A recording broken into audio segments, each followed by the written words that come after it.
প্রিয় দর্শক, কেমন আছেন আপনারা? আশা করি ভালো আছেন।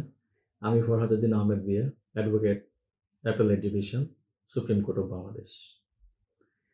আজকের আলোচনায় আপনাদের সাথে আছি দেওয়ানি মোকদ্দমার বিভিন্ন বিষয়, কিছু ছোটোখাটো টুকিটাকি বিভিন্ন বিষয় নিয়ে আলোচনা করব। অনেকেরই উপকারে আসতে পারে, আবার অনেকেই হয়তো এই বিষয়গুলো জানেন। তো চিরস্থায়ী মোকদ্দমার ক্ষেত্রে বা চিরস্থায়ী নিষেধাজ্ঞার ক্ষেত্রে যেটা বলবো যে কি কি আসলে থাকতে হয় আর্জিতে, মামলার আর্জি লেখার আগে আমাদেরকে কি কি বিষয় জানতে হয় সেটা একটু আলোচনা করবো আজকে। এছাড়াও অন্যান্য বিষয় চলে আসবে।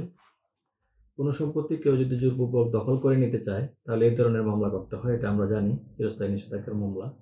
ধরা যাক কারো পণ্যের ট্রেডমার্ক যদি অন্য কোনো প্রতিষ্ঠান হুবহু নকল করে ব্যবহার করে, তাহলে ওই প্রতিষ্ঠান যাতে এরূপ অবৈধ কার্য থেকে বিরত থাকে, তার জন্য তার বিরুদ্ধে নিষেধাজ্ঞার মামলা করা যাবে। শুধুমাত্র বসত বাড়ি বা কোনো স্থাবর সম্পত্তি হইলেই করা যাবে তা না। যদি কোনো রকম এই যেটা বললাম যে ট্রেডমার্ক বা গুডউইল, এই সমস্ত বিষয় হলেও করা যায়। নিষেধাজ্ঞার মামলার সাথে কিন্তু অস্থায়ী নিষেধাজ্ঞাও চাওয়া যায়।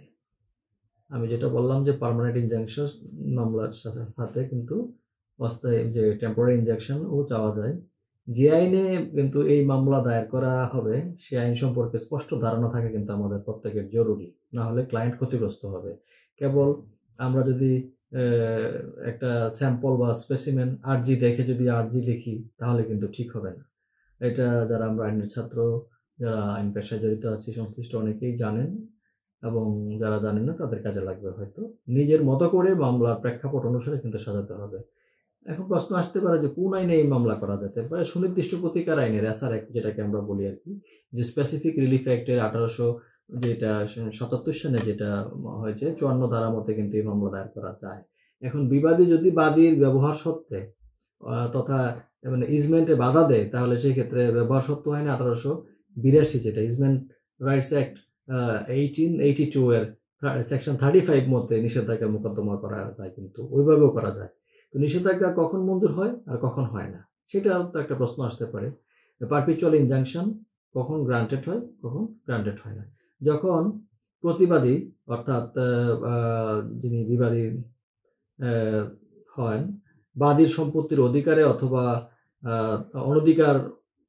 অধিকারের অথবা তার যে ভোগ দখলে যদি অনধিকার হস্তক্ষেপ করে অথবা হস্তক্ষেপ করার হুমকি দেয়, তখন আদালত নিম্ন কিছু কিছু কারণ বিবেচনা করে কিন্তু চিরস্থায়ী নিষেধাজ্ঞা মঞ্জুর করতে পারে। সেই ক্ষেত্রে কোন কোন বিষয়গুলোকে আসলে আদালত গুরুত্ব দেয় এবং এর উপর ভিত্তি করে দেয়? যেখানে দেখা যায় যে প্রতিবাদী বা বাদী সম্পত্তির জিম্মাদার থাকে, যেখানে অধিকার লঙ্ঘনের ফলে কৃত বা সম্পাদিত কোনো বাস্তব ক্ষতি অথবা সম্ভাব্য ক্ষতি নিরূপণের কোনো মানদণ্ড নেই, যেটা ইরিপারেবল লস হতে পারে।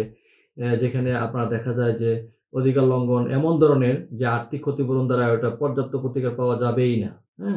যেখানে এমন সম্ভাবনা থাকে যে অধিকার লঙ্ঘনের জন্য, প্রিয় দর্শক, আর্থিক ক্ষতিপূরণ পাওয়া যায় না। যেখানে বিচার বিভাগীয় কার্যে যে আছে সেই কার্যধারার জটিলতা নিবারণের জন্য নিষেধাজ্ঞা আবশ্যক। এমন অনেক সময় দেখা যায় যে একটা নিষেধাজ্ঞা না দিলে পরবর্তীতে দেখা যাচ্ছে যে অনেক রকম আপনার জুডিশিয়াল অ্যাক্টিভিটিতে, আপনার প্রসেসে বা মামলা মোকদ্দমার বিভিন্ন স্টেজে একটা ঝামেলা সৃষ্টি হতে পারে। এই জন্য এটা করা উচিত। এটা এরকমভাবে ব্যাখ্যা করা যায় যে এই ধারার ব্যাখ্যা উদ্দেশ্য অনুযায়ী কিন্তু ট্রেডমার্ক সম্পত্তি বলে গণ্য হবে। এটা যেটা বললাম যে ট্রেডমার্ককে আমরা কিন্তু আবার সম্পত্তিও বলতে পারি। সেক্ষেত্রেও কিন্তু নিষেধাজ্ঞা এটা ক্ষেত্রে চাওয়া যেতে পারে। এখন প্রশ্ন আসতে পারে যে এই ধরনের আর্জিতে কি কি থাকবে? বাদী কিভাবে নালিশ সম্পত্তির মালিক বিদ্যমান হলেন তার ধারাবাহিক বর্ণনা তো অবশ্যই থাকতে হবে, অর্থাৎ টাইটেলের ডেসক্রিপশন থাকতে হবে। নালিশি সম্পত্তিতে বিবাদীর কোনরূপ স্বার্থ বা সত্য যদি অধিকার দখল ইত্যাদি নেই মর্মে অ্যাসার্ট করতে হবে, এটা বুঝাই দিতে হবে যে এটাতে কোনো তার নেই, কোনো সত্য নেই। তারপরে বিবাদী কিভাবে বাদী সম্পত্তি দখল করতে তৎপর হয়েছে তার বর্ণনা দিতে হবে ধাপে ধাপে। তারপর আপনার মোকদ্দমার কারণ কিভাবে, কখন থেকে উদ্ভব হয়েছে, এটা কিন্তু দর্শক যেটা বলছিলাম যে মোকদ্দমার কারণ কিভাবে উদ্ভব হলো, কজ অফ অ্যাকশন কখন রেজ হলো, এটা ডিটেইলে যেতে হবে কিন্তু আর্জিতে। এছাড়াও অন্যান্য আনুষঙ্গিক যে বিষয়গুলো আছে সেগুলো তো বিজ্ঞ আইনজীবীরা সেটা একটা আর্জিতে নিয়ে আসেনি, তো সেটা থাকবে। আর এটার তামাদির মেয়াদ বা লিমিটেশন কতটুকু সেটাও তো একটা জানার বিষয় আমাদের, এবং এটা খুব গুরুত্বপূর্ণ। দেওয়ানি মোকদ্দমার ক্ষেত্রে তামাদিটা খুব গুরুত্বপূর্ণ। এক্ষেত্রে তামাদি আইনের 120 ধারা যদি আমরা দেখি, অর্থাৎ section 120 of the limitation act যদি হয়, সেটা এখানে প্রযোজ্য হবে। রায় ডিক্রির বিরুদ্ধে যদি তামাদি আইনের 152 ধারা মতে যে দিন ডিক্রি হবে বা আদেশ হয়েছে তার 30 দিনের মধ্যে কিন্তু জেলা জজ আদালতে আপিল দায়ের করতে হবে। আর হাইকোর্টে আপিল দায়েরের ক্ষেত্রে 156 ধারা মতে 90 দিনের মধ্যে আপিল করতে হবে। চিরস্থায়ী নিষেধাজ্ঞার মোকদ্দমার ক্ষেত্রে সিভিল কোর্টের যে সিভিল কোর্টস অ্যাক্ট আছে 1800 সিভিল কোর্টস অ্যাক্টের কিন্তু আমরা জানি, so far age I remember, যে 18 থেকে 21 ধারা যেটা আছে এইটা প্রযোজ্য হবে লিমিটেশন অ্যাক্টের। এখন প্রশ্ন আসতে পারে যে এই ধরনের মামলায় কোর্ট ফি কেমন লাগবে। আসলে পার্মানেন্ট ইনজাংশনের ক্ষেত্রে বাদী যদি মামলার মূল্য নিরূপণ করে তাহলে এর উপর কিন্তু অ্যাড ভ্যালোরাম কোর্ট ফি প্রদান করতে হয়। নিষেধাজ্ঞার মামলাসমূহ কোর্ট ফি আইনের যে ধারা 7(4) ক্ষয়ের আওতায় আসে। অর্থাৎ কোর্ট ফিস আইন আছে, এটা কিন্তু আমরা অনেকেই জানি, এর সেকশন 7 সাবসেকশন 4 খ অনুযায়ী কিন্তু এগুলা হয়ে থাকে। প্রিয় দর্শক, আশা করি আজকের এই আলোচনা থেকে আপনারা কিছুটা হলে উপকৃত হতে পেরেছেন। ধারাবাহিকভাবে চেষ্টা করব দেওয়ানি মোকদ্দমার বিভিন্ন বিষয় নিয়ে খুঁটিনাটি বিষয়গুলো শেয়ার করার জন্য, যেগুলো একদম বেসিক। তারপরে ধাপে ধাপে একটু ডিপে যাব ইনশাআল্লাহ, এবং সেখানে ডিসিশন থাকবে অনেক উচ্চ আদালতের এবং বিভিন্ন জুরিসডিকশনের ডিসিশনও থাকবে। সেই পর্যন্ত ভালো থাকুন, সুন্দর থাকুন।